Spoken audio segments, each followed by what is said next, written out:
Hi guys, welcome back to Enjoy Makeup channel, and today the Halloween DIY tutorial is coming back again. Today we're gonna do the cut on the face. Let's get started. Put the brush on the area that I want to do the cut to make my skin look a bit reddish. I'm gonna use the color that you normally use for your brows.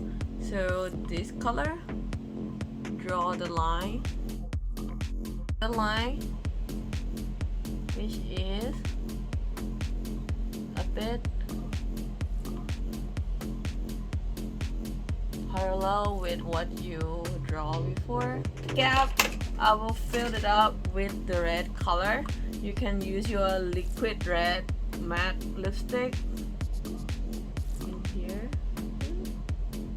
I have another lipstick color that is red.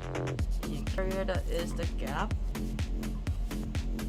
Then you get the nice perfect cut for your face. You can apply anywhere that you want. Anywhere. I say anywhere that you want. Anywhere.